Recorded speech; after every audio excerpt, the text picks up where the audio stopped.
Everyone, कैसे हो आप लोग। Welcome back to my channel reaction by Pooja. तो मैं काफ़ी ज़्यादा लेट हूँ क्योंकि अभी हम सभी जानते हैं कि सावन का महीना चल रहा है और सावन के महीने में भगवान जी का भक्ति भाव भी जरूरी होता है। तो कल मेरे घर में था शिव चर्चा पूजा, तो कल उन्हीं सारी चीज़ों में बिजी रही। फिर कुछ चीज़ें ऐसी हो जाती हैं और फैमिली में भी कुछ चीज़ें चल रही हैं जिसके कारण मुझे प्रॉपर टाइम नहीं मिल पा रहा है कि मैं जिस वक्त का वीडियो है मैं उसी वक्त रिएक्शन दे दूं। तो मुझे भी लग रहा है कि मैं काफ़ी ज़्यादा पीछे हूं, पर कोशिश करूंगी कि अब एकदम टाइम टू टाइम मैं रिएक्शन दूं। तो बस यही सब अभी चल रहा है। तो अभी पिछले दिनों चल रही थी बहुत सारी कंट्रोवर्सी कामनी को लेकर। तो जब कामनी ने अपना पक्ष रखा था तो मैंने कामनी को बहुत ज़्यादा सपोर्ट किया था, क्योंकि मुझे कामनी तब अच्छी लगी थी। क्योंकि उसके एक दिन पहले जब अलका का वीडियो आया था तो अलका चीज़ों को क्लियर नहीं कर रही थी, चीज़ों को बोल नहीं पा रही थी और वो जैसे कि वो ऐसे फ्रस्ट्रेट टाइप की लग रही थी उस वीडियो में। कहीं ना कहीं जब उस लाइव को अलका ने किया था तो कहीं ना कहीं अलका ही गलत दिखी थी। और जब वो लाइव आई थी उसके पहले वाले वीडियोस में भी मैंने बोले थे कि कहीं ना कहीं मुझे अलका जो है वो सही नहीं लग रही। उसके बाद जब कामनी का वीडियो आया तो मुझे ऐसा लगा कि नहीं, कामनी बिल्कुल सही है अपनी जगह पे और कामनी ने सारी चीज़ों का जवाब दिया है। पर अलका का भी मैंने लाइव देखा है और काफ़ी ज़्यादा बड़े बड़े लाइव थे और मैं नहीं चाहती थी कि मैं आधे अधूरी चीज़ें देखूं, क्योंकि बहुत सारे रिएक्शन चैनल ऐसे हैं जो कि आधी अधूरी चीज़ें देख लेते हैं, मेन पॉइंट्स देख लेते हैं, उसमें से जो चीज़ें उनको पिक करनी होती उन पर वो अपना सवाल और जवाब और अपना रिएक्शन देते हैं। बट मुझे लगता है कि जब अगर मैं रिएक्शन दे रही हूँ तो मैं इस चीज़ के लिए एकदम जो बोलते हैं कि एकदम ऑनेस्ट रहूँ और अपना हर एक चीज़ को मैं देखूँ, समझूँ और उसके हिसाब से मैं अपना जो भी ओपिनियन है, अपना जो रिएक्शन है वो मैं आप लोगों के साथ शेयर करूँ। तो अभी क्या हो रहा है कि अभी तो ये वाला जो रिएक्शन होने वाला है, अलका का मैंने सारा जितना भी चैट्स था या जितने भी वॉइस मैसेजेस थे, जो भी चीज़ें थी वो सब हमने देख लिया है। तो वो जो वीडियो आएगा वो इसके बाद आएगा। लेकिन अभी हम बात कर लेते निकी का और कामनी का। तो पिछले 2-3 दिनों से बहुत सारी चीज़ें चल रही है कि कामनी, जैसे कि कामनी ने एक पोस्ट डाला था, जो कि होगा तो मैं स्क्रीनशॉट लगा दूंगी यहाँ पे। तो कामनी ने एक पोस्ट डाला था और जिसमें ये बताया गया था कि मुझे प्रेगनेंसी के बारे में पता ही नहीं था, मुझे किसी ने प्रेगनेंसी के बारे में बताया ही नहीं था। इनफैक्ट घर में खुशरू खुशरू होती थी और जब मेरे पति ने जाके बात करनी चाहिए तो उनको बहुत ही अलग तरीके से उनको बोला गया और उनको मतलब बेइज्जती टाइप की गई उनके हस्बैंड को। तो जिसके कारण उनके हस्बैंड ने कहा कि बार बार सवाल जवाब करने से अच्छा है कि अपनी इज्जत अपने हाथ में होती है और मैं ये चीज़ें ना बोलूँ। इस पे से कितने लोगों को विश्वास होता है वो कर ले। तो ना बोलने वाली जो बात है, तो आज उन्हीं सारी चीज़ों को लेकर और बहुत सारी चीज़ें जो आज कुछ चीज़ें जो निकी ने बोली है वो डेफिनेटली दिल को ठेस पहुंचाती है और बहुत सारी चीज़ें ऐसी हैं कि बहुत ही इमोशनल कर देने वाली बात जो होती है वो निकी ने बताया और कुछ स्टैंड लिया है अपने लिए, अपनी फैमिली के लिए, अपने सास ससुर के लिए। हम हमेशा देखते हैं और निकी पे हमेशा ये क्लेम लगाया जाता है कि ये गिफ्ट दे के लोगों को खरीद लेती है, सास ससुर को गिफ्ट दे के खरीदा हुआ है, अपना बनाया हुआ है, ये जानबूझकर ओवर करती है, जानबूझकर ओवर प्रोटेक्टिव होती है, जानबूझकर सारी चीज़ें करती हैं। तो एक बात बताओ, अगर कंपैरिजन करना है तो हम दोनों को करेंगे। आज के टाइम पे दोनों के ही पास पैसे हैं, दोनों ही बहुत ही अच्छे पोजीशन पे हैं। बात रहे प्यार की तो सुनने में और देखने में लोगों को बहुत सारे लोग जो हैं वो ये बोलते हैं कि कामनी बहुत अच्छी है, कामनी ने बहुत कुछ सहा है, कामनी ने ऐसे किया, कामनी ने वैसे किया और निकी गलत है। तो मैं ये बोलना चाहूँगी, निकी अगर गलत है तो ज़्यादा जो प्यार, ज़्यादा रिस्पेक्ट और ज़्यादा जो दुलार मिलता है वो निकी के साइड ही क्यों है। और बात रही गिफ्ट्स की, तो गिफ्ट्स देकर अगर परिवार को खरीदा जाता है, गिफ्ट्स देकर अगर रिश्ते खरीदे जाते, गिफ्ट्स देकर आंसू खरीदे जाते हैं, जो सबसे बड़ी बात होती है। क्योंकि अभी वो जब गांव से आई थी तो उनकी जो जेठानी है वो रो गई थी, गांव वाली जो जेठानी है वो उनको देख के इमोशनल हो गई थी, उनकी सासू माँ भी इमोशनल हो गई थी। तो उनकी जेठानी रो गई थी। हम सभी ने देखा निकी जब भी गांव जाती है तो गिफ्ट्स लेकर जाती है। गिफ्ट्स लेकर जाना एक क्या होता है, एक कल्चर होता है। और अगर आप उस लायक हो तो आप डेफिनेटली किसी को अगर आप खुश कर सकते हो अपने जेस्चर से, अगर आप किसी को प्यार करते हो तो आप कैसे दिखा सकते हो।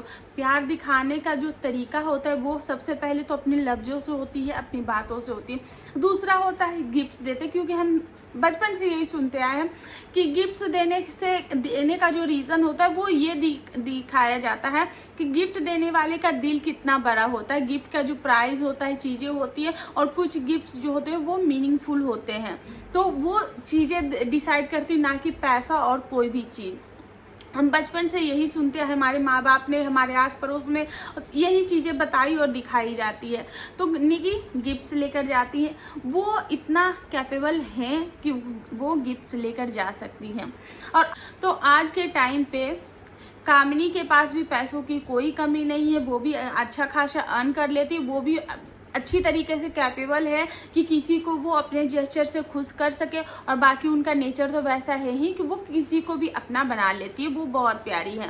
तो यहाँ पे जो देखा जाता है तो वो निकी के साइड से ये जो एफर्ट्स दिखते हैं वो सारी चीज़ें निकी की तरफ से दिखते हैं, और बहुत सारे जो फैमिली मेम्बर हैं वो निकी की तरफ ज़्यादा अटैच्ड दिखते हैं। तो कहीं ना कहीं जो कमी है वो शायद कामिनी में होंगी, या फिर क्योंकि देखो सबसे बड़ी बात होती है गिफ्ट्स, चीज़ें, वो सब अलग होता है, लेकिन कहीं ना कहीं एक कंफर्ट होता है कि आप किसके साथ ज़्यादा कंफर्टेबल होते हो। क्योंकि फैमिली में भी अगर 4 बहनें हैं तो ज़रूरी नहीं कि उन चारों में ही बने, पर 4 बहन में ऐसा होता है कि हाँ ठीक है ठीक है ठीक है, लेकिन 2 ऐसी घनिष्ठता होती है कि उससे चाहे दुनिया में कुछ भी हो जाए, लड़ लेंगी मर लेंगी, लेकिन वो दोनों एक ही होती है। तो कुछ ऐसे लोग होते हैं, किसी में वो वाइब होती है कि वो अपनी तरफ जो लोगों को है वो खींचती हैं, अट्रैक्ट करती हैं।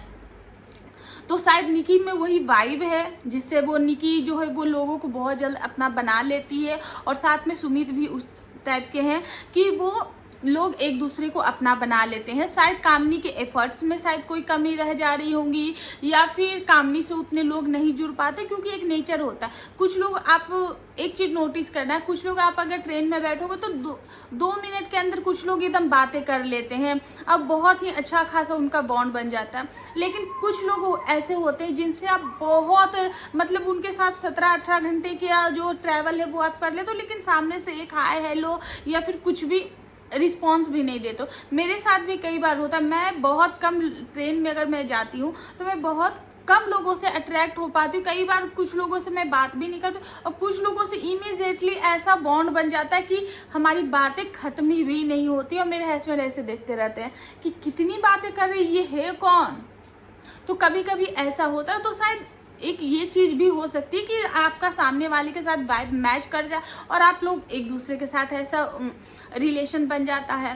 तो हो गई निकी की जो उनके रिलेशन है, उन पे जो हमेशा से सवाल उठते हैं, हमेशा से कि सास को अपना बनाती, ये अपना बनाती, वो अपना बनाती। कामिनी भी बार बार बोलती है कि सासू माँ मेरी बहुत अच्छी है, सासू माँ मेरी बहुत अच्छी है। उसके बावजूद भी कहीं ना कहीं कामिनी की तरफ से वो चीज़ें है जिसके कारण जो है सासू माँ उनके साइड उतनी ज़्यादा नहीं हो पाती है, उतना नहीं कर पाती, क्योंकि निकी जो है वो हमेशा अपने सास ससुर को ऐसे प्रोटेक्ट करके चलती। वो कभी भी अपने सास ससुर पे ऐसे करके क्वेश्चन मार्क खड़ा नहीं करती, क्योंकि हमने अक्सर देखा है जितनी भी कंट्रोवर्सी उसमें निकी और सुमित हमेशा अपनी सास ससुर को साइड करते हैं। और रही बात कामिनी की, तो कामिनी ने जब अलका को रिप्लाई दिया था तब भी उन्होंने निकी को घसीट लिया था।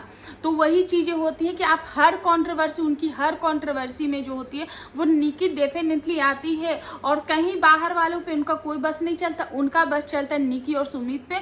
और वो लोग सारा अपना जितना भी टोकरा होता है वो निकी और सुमित के ऊपर मर देते हैं, उसमें सास ससुर भी खींचे चले आते हैं। कभी भी मैंने आज तक कामिनी को ये नहीं कहते सुना है कि प्लीज़ मेरे सास ससुर को इस कंट्रोवर्सी से दूर करो, मेरे सास ससुर को गालियां मत दिलवाओ, उनके लिए प्लीज़ कुछ मत बोलो। मैं हाथ जोड़ के रिक्वेस्ट करती हूँ, अगर आप लोग मुझसे प्यार करते हो तो मेरी ये बात मान लो कि मेरे सास ससुर को कुछ ना बोला जाए। लेकिन निकी को हमेशा इन चीज़ों के लिए देखा गया कि वो अपने सास ससुर के लिए स्टैंड लेती है। तो डेफिनेटली जो बेटा बहू अपने माँ बाप के लिए स्टैंड लेगा, जो बेटा बहू अपने माँ बाप के लिए अपनी जान न्यौछावर करेगा, तो डेफिनेटली माँ बाप का जो झुकाव होगा वो उस बच्चे के साथ होगा। तो कि आप हमेशा देखते हो कि सुमित और अजीत को।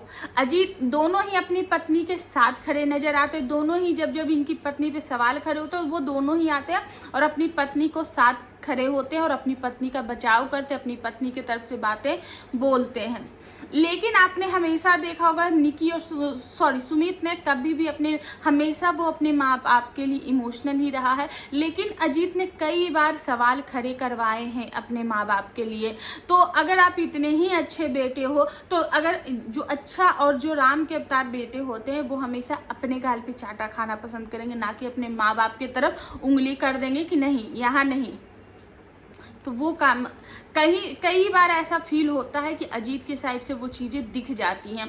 अब ये क्यों है नहीं है वो हम इनके घर में जाकर नहीं देखते हैं, लेकिन कई बार ये चीज़ें जब कामनी और अजीत की वीडियोस आती है तो पॉइंट आउट सामने वाले को ही ये लोग करते हैं। उसके बाद अब बात कर लेते हैं निकी की।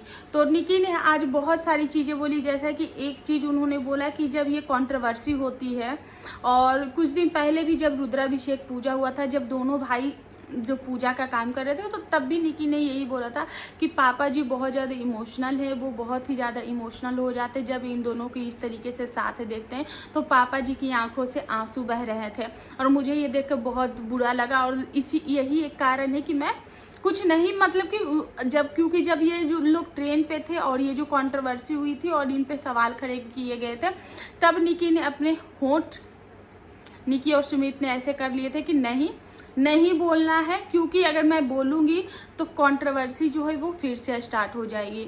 और कंट्रोवर्सी का नतीजा हम सभी ने देखा है कि क्या हुआ, निकी की बॉडी जो है वो उस कंट्रोवर्सी को झेल ही नहीं पाई, और कहीं ना कहीं ये कंट्रोवर्सी भी एक रीज़न था जिसके कारण निकी का ये हाल हुआ है।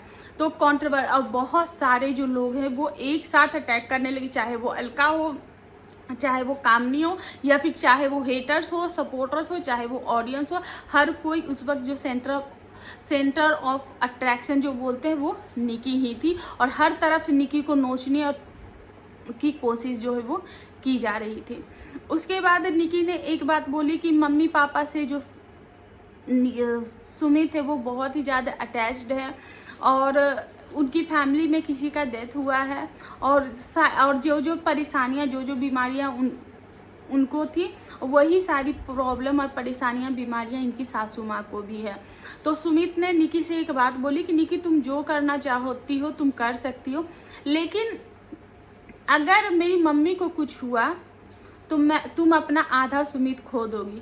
तो कोई भी पत्नी नहीं चाहेगी कि उसका पति जो है वो एक छोटा सा, मतलब कि डेफिनेटली ये सारी चीज़ें जब हो रही होंगी, जब ये सवाल निकी पे आ जाते हैं, जब ये चीज़ें निकी पे आ जाती है, तो निकी को यही बोला जाता था कि निकी बहुत जल्दी ऐसे रिएक्ट कर देती है और कोई कुछ ना कुछ पोस्ट या फिर शॉर्ट्स या फिर वीडियो निकी का आ जाता है। तो कहीं ना कहीं निकी को वो चीज़ें जो है वो संयम दे रही है, और कहीं ना कहीं सुमित की यही जो बातें हैं उसको ज़्यादा लग रहा है कि नहीं, मुझे नहीं बोलना चाहिए। नहीं तो जैसा कि निकी ने बोला कि मैं चाहूँ तो सवालों के जवाब दे देकर मैं कितनी वीडियोस बना दूँ, और मेरे पास कंटेंट की कोई कमी नहीं रहे, लेकिन मैं हर चीज़ को लेट गो कर रही हूँ, जाने दे रही हूँ, छोड़ो जाने दो।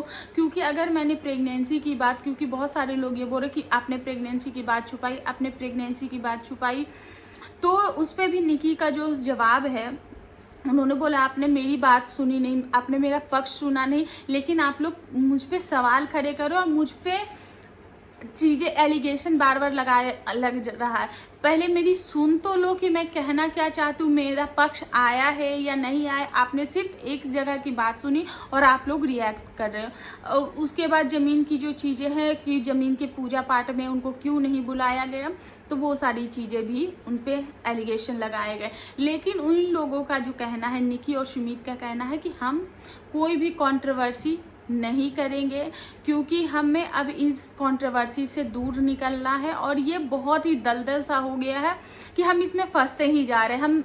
और ये देखा भी जा रहा है डे 1 से, जब ये कंट्रोवर्सी हो रही, वो बार बार इस कंट्रोवर्सी से निकलना चाह रहे हैं, लेकिन उस पर एक और क्वेश्चन मार्क, एक और सवाल, एक और क्वेश्चन मार्क, और उनका जवाब देते देते भी वो लोग थक गए हैं। अब उन लोगों को यही समझ में आया है कि अब इन चीज़ों से कुछ होने वाला नहीं। अब इन चीज़ों को अगर रोकना है तो हमें अपने मुंह पे ताला लगाना होगा और हमें इस कंट्रोवर्सी का कोई भी रिप्लाई नहीं देना होगा, क्योंकि जब एक तरफ से चीज़ें बंद होगी, जब एक तरफ से चीज़ें ऐसे हो जाएंगी तो दूसरा तरफ से यहाँ से आता रहेगा आता रहेगा आता रहेगा, धीरे धीरे यहाँ से आना बंद हो जाएगा, कम हो जाएगा, क्योंकि इधर से चीज़ें नहीं आ रही है। तो ये धीरे धीरे धीरे धीरे ऐसे दोनों साइड से चीज़ें बंद हो जाएंगी। तो निकी का यही कहना है कि कहीं ना कहीं से तो चीज़ों को जो है वो एंड करना होगा। और ये बहुत ही समझदारी की बात है, क्योंकि ऐसा समझदारी एक वही इंसान कर सकता है जिसके अंदर परिवार की चाहत हो, परिवार की भावना हो, जो लोग परिवार में रहना चाहते हो, जो लोग पारिवारिक हो और जिनका दिल बहुत बड़ा हो, जो अपने माँ बाप से बहुत ज़्यादा प्यार करते हो। सिर्फ और सिर्फ वही लोग इतना बड़ा स्टेप उठा सकते हैं। नहीं तो आजकल मैं रहूं या कोई भी रहे, अगर किसी पे एक भी सवाल आते हैं तो सवालों के जवाब जो है वो देना बनता है कि उनके तरफ से ये जो कंट्रोवर्सी है वो एंड होगी और वो लोग अब इस चीज़ों पे कोई भी जवाब नहीं देंगे, क्योंकि उनके लिए उनकी जो फैमिली है वो बहुत ज़्यादा इंपॉर्टेंट है। तो बस यही है मेरा आज का रिएक्शन। नेक्स्ट रिएक्शन के लिए प्लीज़ वेट कीजिएगा, क्योंकि नेक्स्ट रिएक्शन जो होने वाला है वो बहुत ही ज़्यादा धमाकेदार होने वाला है। तब तक के लिए बाय।